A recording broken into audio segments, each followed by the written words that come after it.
Check 1, 2, 3, 1. Check 1, 2, 3, testing ABC. Pro shit. You're good.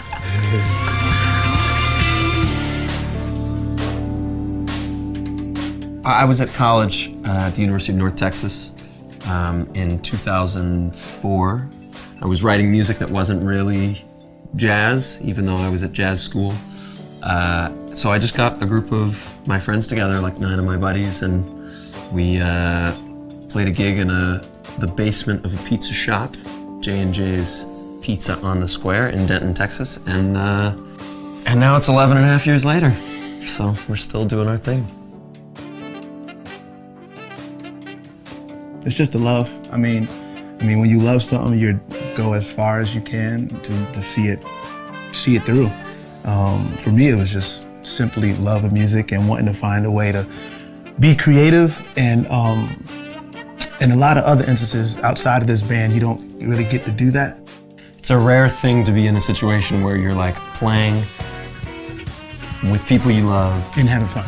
having a great time, challenging yourself.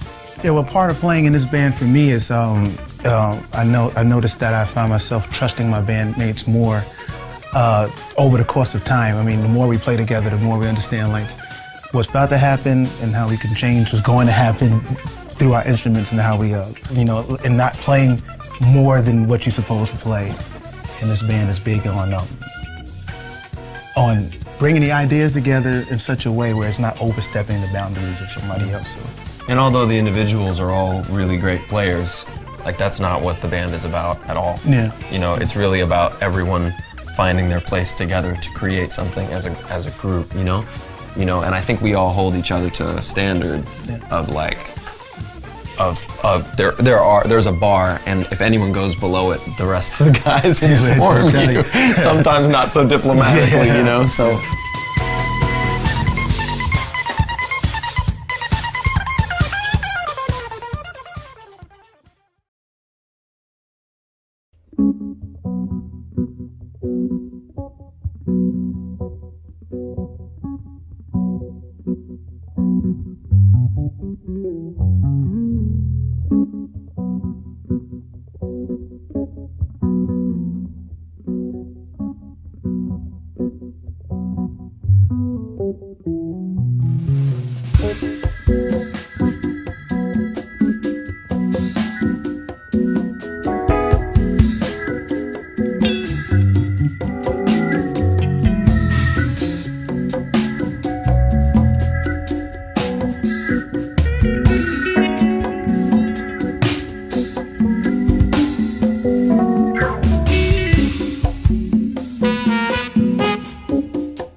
Binky, the reason why that song's called Binky actually is we were playing it in Birmingham, Alabama one night. It didn't have a name yet, and I just asked people to write on a napkin what they thought the song should be called. Like 20 people sent napkins up, and one of them was Binky.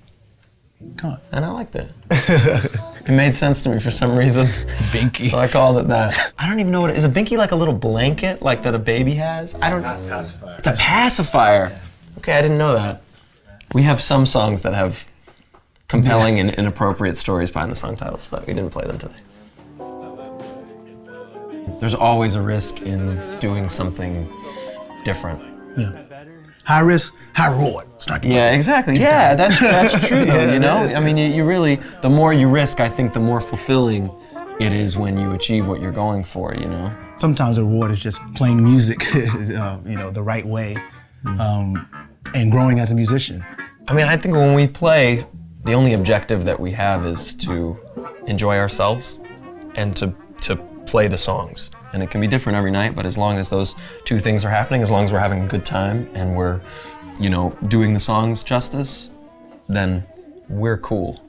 I think we also want people to be inspired. Yeah. Like to leave, like to come down shows, hear the music, and leave inspired and want to like continue to do whatever it is they're doing. And audiences inspire us too. Yeah, true. The energy you feel from certain crowds, if not every crowd, through the night, it's like amazing. You know, and for us, we're in a unique position that like people come to see us or buy our records to hear us do what we love to do. So there's no pressure on us to be different than who we are. And along that very, very long path of, you know, that we had of driving around in a van and sleeping on people's floors and playing for less people than are on stage, you know, the little like carrots. Was it the horse or donkey or whatever? You put like the carrot in front of it and it keeps walking and keeps walking. Those little carrots for us were like, were not financial. It was like seeing that people were enjoying what we were doing, or maybe a musician we really respected would come to a gig and be like, man, keep doing it. Like you're on the right path or whatever. And that kind of kept us fed along the way, you know, until now when we all have helicopters and private jets. Yeah, 20 houses around. Yeah, mansions around the world. Cool. Well, you know, instrumental music, it's the hidden. No, I'm just kidding. No. Yeah,